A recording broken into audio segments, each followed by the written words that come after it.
ఈ అంబటి రాంబాబు లోకేష్ గారి గురించి మాట్లాడుతున్నాడు. లోకేష్ గారి గురించి మాట్లాడే అర్హత ఈ అంబటి రాంబాబుకు ఉందా అసలుకి?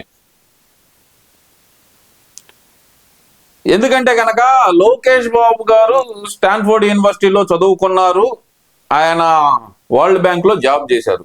నీ బతికేంది అంబటి రాంబాబు? నీ బతికేంది? రేపల్లిలో రెల్లు రెల్లు రెల్లు కంపల్లో పడేసి దొర్లిచ్చి కొట్టిన చరిత్ర నీది. నిన్ను ఎట్ట దొర్లిచ్చి కొట్టారు? ఇసుకలో పడేసి, సముద్రం పక్కన ఇసుకలో పడేసి నిన్ను ఎలా కొట్టారు చెప్పాలా? ఆ కథలు కూడా ఉన్నాయి. రేపల్లిలో ఎగిరితంతే వచ్చి సత్యనపల్లిలో పడి రోడ్ల మీద డ్యాన్సులు వేసిన బతికిన బతుకు నీది. నువ్వు లోకేష్ బాబు గారి గురించి మాట్లాడుతున్నావు. ఒక్కసారి లోకేష్ గారి గురించి ఏం మాట్లాడుతున్నాడో విందామండి.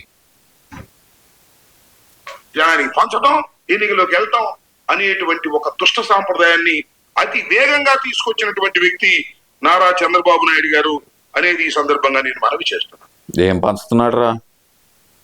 ఒక నిమిషం ఏదో కొత్తగా చెబుతున్నాడు. చంద్రబాబు నాయుడు భారతదేశంలో ఆంధ్రప్రదేశ్ అంత ఎక్కువ ఖర్చు ఎన్నికలకు అవుతుంది అంటే చంద్రబాబు నాయుడు వెనకాల.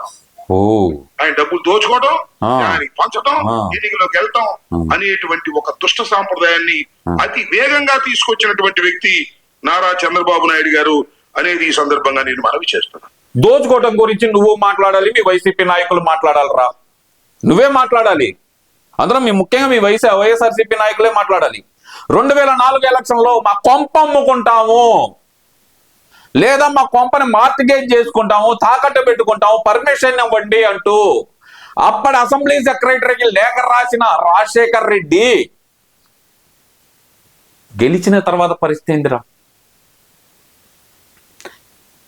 ఇప్పుడు 12,000 కోట్లది ఛార్జ్ షీట్ వేశారు, 43,000 కోట్లు మెటీరియల్ అనేది సీజ్ చేశారు ఇప్పటి వరకు. ఏదైనా ఆస్తుల రూపేనా కానీ ఏదైనా కానీ ఇల్లు అమ్ముకునే పొజిషన్ నుంచి రాజశేఖర్ రెడ్డి 3 సంవత్సరాల్లోనే 4 సంవత్సరాల్లోనే అడ్వాన్స్ ట్యాక్స్ కట్టే పొజిషన్కి ఎలా వచ్చాడు? ఏం బిజినెస్లు చేశాడమ్మా? ఏం బిజినెస్లు చేశాడు? నువ్వు సమాధానం చెప్పగలవా? ఏం చేశాడో చెప్పు. నువ్వు సమాధానం చెప్పు. ఎటు నుంచి వచ్చినాయి డబ్బులు? జగన్మోహన్ రెడ్డి ఆస్తి అప్పటికి అఫిడవిట్ ప్రకారం చూస్తే గనక జగన్మోహన్ రెడ్డి ఆస్తి 12 లక్షలు. 12 లక్షలు చూపించింది అక్కడ అఫిడవిట్ లో. 2004 ఎలక్షన్లకు అప్పుడు అఫిడవిట్ లో చూపించింది 12 లక్షలు. 12 లక్షలు ఆస్తి ఉన్నాడు. 2008 నాటికి అడ్వాన్స్ ట్యాక్స్ 200 కోట్లు కట్టేటట్టు ఎలా వచ్చాడు? ఏం సంపాదించి వచ్చాడు? నువ్వు మాట్లాడుతున్నావు దోచుకోవడం గురించి.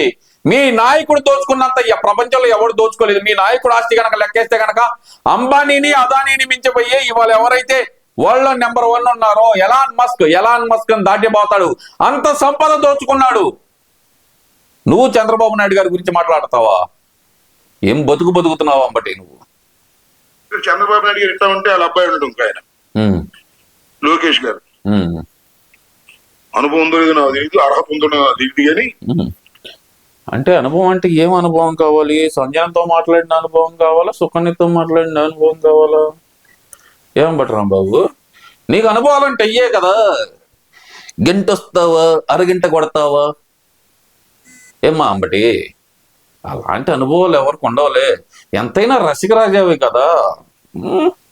చంద్రబాబు నాయుడు గారు కుమారుడు కాబట్టి అడ్డగోలుగా వచ్చి మంత్రి అయ్యాడు, పరిపాలన చేశాడు.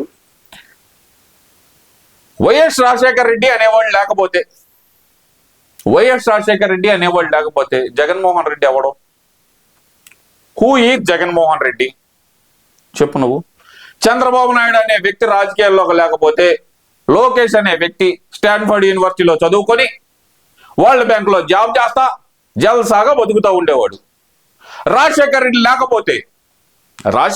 లేకపోతే హూ ఈజ్ జగన్మోహన్ రెడ్డి ఏమని చెప్పుకుంటాడు? నువ్వు చెప్పు.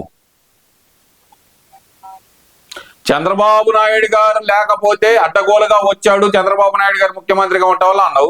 రాజశేఖర్ రెడ్డి ముఖ్యమంత్రిగా ఉండటం వల్లేగా సొంత తమ్ముడిని కొడుతున్నా కూడా అడ్డుపడలేక కళ్ళమ్మట నీళ్లు పెట్టుకుంటా వెళ్ళి సోనియా గాంధీ కాళ్ళు పట్టుకొని ఎంపీ టికెట్ తీసుకొచ్చి కొడుక్కి కట్టబెట్టింది. నువ్వు మాట్లాడుతున్నావా? ఏం అర్హత ఉందని ఆ రోజు కాంగ్రెస్ లో ఎంపీ సీటు పొందాడు? ఏం ఓడపొడిచాడని కాంగ్రెస్ కి?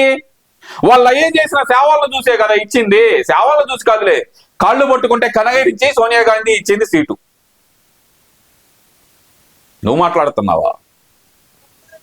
రాముడు మునిగిపోయింది, ప్రభుత్వం పడిపోయింది, మళ్ళా మంగళగిరిలో గెలిచాడు మొన్న గాలిలో. ఇప్పుడు జగన్మోహన్ రెడ్డి ఎంపీ అయ్యాడు, అయ్యే గాలిలోకి ఎగిరిపోయాడు. ఏం చెబుతావు దీనికి? అయ్యే గాలిలోకి ఎగిరిపోయాడు, మరి డైరెక్ట్ గా పోయాడు, దానికి ఏం చెబుతా? మాట్లాడితే ఇలాంటి సెటైర్లు వేయాలంటే నా దగ్గర చాలా ఉన్నాయి.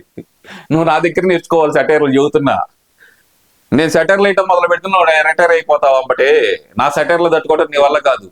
ఆవేశంగా మాట్లాడాలన్నా మాట్లాడగలవు, ఏదైనా చేయగలవు. నీకు 3 జెండాలు 4 జెండాలు పట్టుకోవటం వల్ల గెలిచాడు, మళ్ళీ మంత్రి అయ్యాడు. అది ఒకటి అడుగుదాం అనుకుంటున్నాను కానీ, తెలంగాణలో వైఎస్ఆర్సీపీ పోటీ చేసినప్పుడు సిపిఐ సిపిఎం సంఖ్యెందుకు నాకాడు? మరి ఇదే మాట తప్పని వీరుడు, మడమ తిప్పని శూరుడు, ముడ్డొంచని ధీరుడు ఎవరో మీ జగన్మోహన్ రెడ్డి. సిపిఐ సిపిఎం సంఖ్యెందుకు నాకాడు? జెండాలు పట్టుకోవాలంటే అవసరమైనప్పుడు అందరూ పట్టుకుంటారు నాయన, అదేం తప్పు కాదు. కూటమి కట్టడం అనేది తప్పు కాదు, అది రాజ్యాంగ బద్ధమైంది, అది తెలుసుకో. ఇవాళ విర్రవీగుతా ఉన్నాడే దుంపలేక. ఇవాళ చూసి నేను మాట్లాడుతున్నా, రెడ్ బుక్. అవును, ఎక్కడికి వెళ్ళినా రెడ్ బుక్ అంటే చర్చ జరుగుతా ఉంది. అవును, జరుగుతుంది, బాగానే ఉంది. రెడ్ బుక్ చూస్తేనంట కొందరికి గుండె జబ్బు వస్తుందిగా, కొందరు బాత్రూమ్ లో పడి చేతులు ఎడగొట్టుకుంటున్నారంట. అబ్బా నిజమే. రాజా భలే వ్యంగి మాట్లాడతావు రాజా. అంటే రెడ్ బుక్ చూసి మా నానికి గుండె జబ్బు వచ్చిందంట. అవును, కొడాలి నానికి. వాస్తవం. రెడ్ బుక్ చూసి మా పెద్దిరెడ్డి గారు బాత్రూమ్ లో పడిపోయాడు. అదే నీ అర్థం? వాస్తవం అదే. లోకేష్ బాబు పసిరాజా, గుర్తుపెట్టుకో. ఆయన పసిరాజానేరా, ఏం తెలియదు, అమాయకుడు ఆయన. నువ్వు మాత్రం కసిరాజావి. మనకంతా కసిగసిగా నలిపేస్తా ఉండాలి కదా నువ్వు. గంట వస్తావా, అరగంట వస్తావా, మసాజ్ అయినా తలగా నూనె అంటుతారా, ఇంకెక్కడైనా మసాజ్ చేస్తారా? అంతేనా? మసాజ్ ఒక్కటేనా, ఇంకేమన్నా చేస్తారా? ఏం చెయ్యాలి కసిరాజా నీకు? కసిరాజా ఏం చేయాలి నీకు? మసాజ్ తో పాటు ఇంకేమన్నా చేయాలా? పేకనొక్కాల్సిందిరా రోజు వచ్చి దరిద్రం పోయేది. ఇలా తయారై వచ్చావురా నువ్వు మాట్లాడుతున్నా లోకేష్ గారి గురించి. నిజమే కదా, రెడ్ బుక్ ను చూసి మీరు అందరూ ఉత్సబోసుకుంటున్న మాట వాస్తవమా కాదా? గ్యాస్ట్రిక్ ట్రబుల్ అని చెప్పి హాస్పిటల్లో జాయిన్ అయ్యి ఈ రోజు వచ్చేదానికి హార్ట్ లో 3 వాల్వులు బ్లాక్ అయిపోయినాయి. ట్రీట్మెంట్ చేస్తున్నాము, ఆపరేషన్ చేయాలా లేదా అనేది ఇంకొకసారి ట్రీట్మెంట్ చేసిన తర్వాత పరిశీలిస్తాము పండగ తర్వాత అని చెప్పి ఇచ్చారు. 3 వాల్వులు పాడైపోతే 3 అడుగులు కూడా వేయలేడురా మొదలష్టపడోడు. ఈ రోజు ఎందుకు దాక్కున్నాడో తెలుసా? 200 కోట్లు అక్రమంగా మట్టి తిన్నాడు రా వాడు.